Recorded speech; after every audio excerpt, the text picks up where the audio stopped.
J'aime animer des groupes chamaniques. Là, je sors de 4 jours. C'est pour ça que notre rendez-vous quotidien a eu un petit creux. Quand j'anime les groupes, je fais partie du cercle et tous les gens qui le constituent sont des parts de moi. Ça réveille des mémoires, ça me fait traverser des épreuves et je ressors avec une immense richesse. Dans les mémoires qui sont réveillées, il y a la route de la blessure. Une blessure, on sait qu'une des premiers pas qui soulage, c'est l'acceptation. Et le second pas, c'est aimer sa blessure. La première personne qui m'a dit ça, c'était Kriyananda. Il y a de ça, j'avais 30 ans, vous vous imaginez. J'avais une très grosse blessure et dans ce stage, j'avais appris à l'accepter. Et à la sortie, je le remerciais. Et il me dit, il ne te reste plus qu'à l'aimer.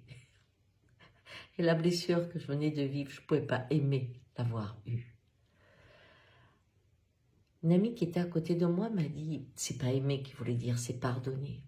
Pardonner allait bien, parce que pardonner, il y a la trace de la faute, la trace de l'injustice, la trace de la douleur. Je passe au-dessus.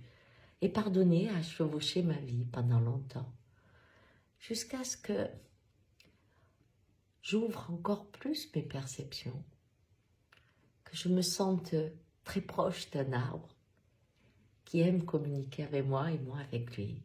Et il m'a souvent ouvert des portes de la réalité du monde qui m'ont fait chanter. Et là, je lui fais part de ça. Je lui dis, j'ai un problème avec le pardon. Et là, il me dit, tu sais, la vie ne fait pas de faute. Alors, si la vie ne fait pas de faute, et que les êtres qui m'agressent sont des messagers, qu'est-ce que cela veut dire? Comment je peux aimer?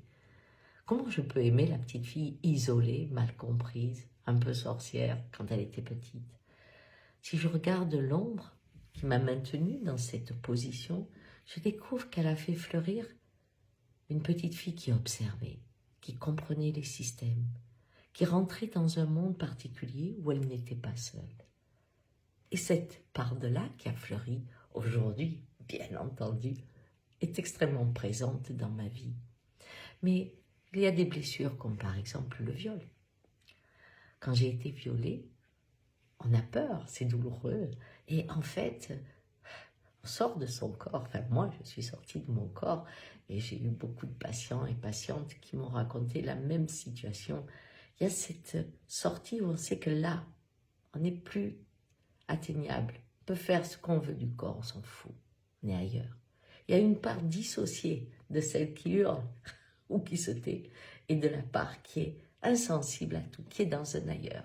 Est-ce que je peux aimer que la vie soit passée par un homme pour me violer? Est-ce que je peux aimer ça? Cette part inatteignable dans laquelle je suis rentrée, aujourd'hui, je sais y retourner avec les patients qui ont vécu ça, pour les ramener dans la sensibilité du corps douloureux, afin de reprendre la route de leur corps qui amène à des réalités de joie.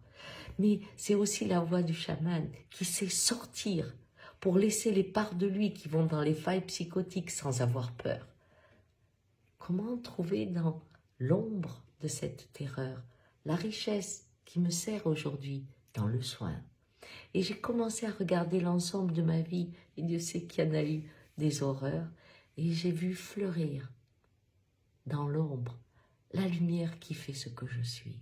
Pas de lumière, bien sûr, mais qui m'éclaire aujourd'hui.